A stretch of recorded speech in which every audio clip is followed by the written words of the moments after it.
بەناوی خۆی بەخشندەی میهرەبان سڵاو و ئازیزان لە بەژمارەی ئەم جارەدا باز لە گفتوگۆی نێوان عێراق و تورکیاکەین سەبارەت بە ڕێکەوتنی نوێ لەبارەی گواستنەوەی نەوت لە عێراقەوە بۆ بەندەری جیهان و لەوێشەوە بۆ وڵاتانی دیکەی جیهان. ساڵی 1973 بوو یەکەم جار لە نێوان عێراق و تورکیا ڕێکەوتنێک گواژۆکرا کە بۆریەکی نەوت لە کەرکووکەوە بە درێژایی نزیکەی 1000 کیلۆمەتر بە خاکی تورکایە بۆ بەندەری جیهان بڕوات. ئەم ڕێکەوتنە کرا لە ساڵی 1976 بۆریەکە تەواو بوو. ساڵی 1970 نەوتی پێدا ڕۆیشت. بڕیار بوو کە 1.5 ملیۆن ڕۆژانە بەرمیل نەوت لەوێوە هەناردە بکرێت. ساڵی 2010 نوێکردنەوەی ڕێکەوتنەکەی ساڵی 1970 تامان چەند جارێک ئەم ڕێکەوتنە لە نێوان ئەنقەرە و بەغدادا تازە کراوەتەوە. کۆتا هەمین جاریان لە ساڵی 2010 ئەم ڕێکەوتنە نوێکرایەوە و لەم ساڵەدا عێراق بەندێکی یا بابڵین خاڵێکی زیاد کرد کە تەنها کۆمپانیای سۆمەوە توانێت نەوت لە ئەو بۆریەوە کە لە کەرکووکەوە بە تورکیا تێپەڕێ بۆ بەندەری جیهان بگوازێتەوە. 27 ساڵی 2026 تەمان 2010 کە نوێکرایەوە بۆ 16 ساڵ بوو. 27 ساڵی داهاتوو ساڵی 2026 ئەم ڕێکەوتنە کۆتایی دێ ئێستا گفتوگۆ هەیە کە چۆن ساڵی داهاتوو ئەم ڕێکەوتنە نوێ بکەنەوە. باش چۆن ڕێکەوتون کاتی خۆی لە ساڵی 1970 بەرمیلێک تا 421,000 بەرمیل ڕۆژانە ئەگەر نەوت بڕوا بە $1.18 کرێکەی ئەدرێ بە تورکیا.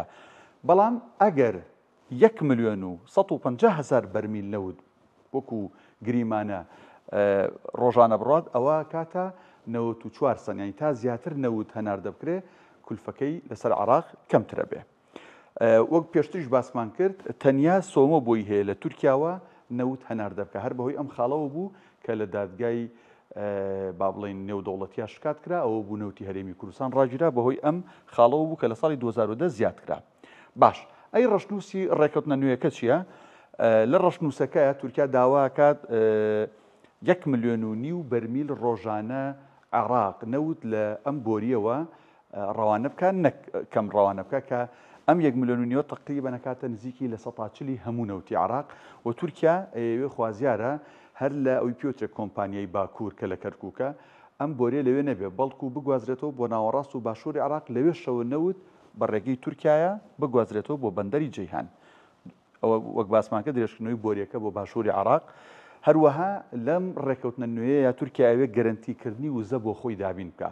تەمان بێگومان جگە لەوەی کە بۆری نەوتەکە بەوێ تێپەڕێ نەوتیش بە هەرزانتر لە چاو با بڵێن نرخی جیهانیە بە تورکیا بدرێت ئەوێ لەم ڕێکەوتنەتا ئەو بابەتەش مسۆگەرکە. یەکێک لە بوارەکانی پرۆژەی ڕێگەی گەشەپێدان کە ڕێگەیەکی ئابووریە لە بەسڕە و فاوەوە دەست پێەکە با بڵێن بە عێراق و بە تورکیا بە ئەوروپاوە بەسێتەوە ئەوێت یەکێک لە پرۆژەکانی تورکیا ئەوەیەکە لەم ڕێگەیەوە چی با بڵێن دابینکە بابەتی نەوتیش لەخۆ بگرێت.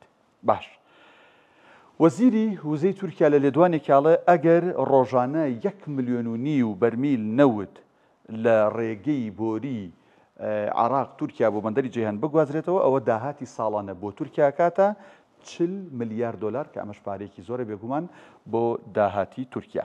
باش یینە سەر ئەو هێڵانەی کە عێراق نەوتی پیاگوازێتەوە بۆ جیهان چەند هێڵێکی هێڵی گواستنەوەی عێراق سووریا ساڵی 1974 دروست کراوە تا ساڵی 1982 نەوتی پێدا ڕۆیشتەوە. بەڵام کاتێک لە ساڵی 1980 جەنگی نێوان عێراق ئێران ڕوویدا سووریا وەک هاوسۆزیەک بۆ ئێران وەک پاڵپشتیەک بۆ ئێران ئەم بۆریەی داخست لەو کاتەوە نەوت بە ئەم بۆریان نەڕۆیشتووە. هێڵی استراتیژی بەندەری باشوور کە لە ساڵی 1975ەوە کەوتووەتە کار و نەوتی پیاڕە ئێستش حاڵی حاضر نەوتی پێدا تێپەڕێت. هێڵی عێراق تورکیا وەک پێشتر باسمان کرد لە 1970ەوە دروست کراوە بەڵام لە 2014 بەهۆی شەڕی داعشەوە ئەم نەوتە لەو بۆریەوە وەستاوە. ئەمە جگە لەوەی کە هەرێمی کوردستان خۆشی بۆریەکی دیکەی هەیە لە هەرێمی کوردستانە بە خاکی تورکیا تێپەڕێ بۆ بەندەری جیهان. ئێمەوەی باسیەکەین ئەو هێڵە بۆریەیە کە 77 دروست کراوە و نەوتی عێراق کۆمپانیای باکوورەوەتە کەرکووکە گوازێتەوە بۆ بەندەری جیهان.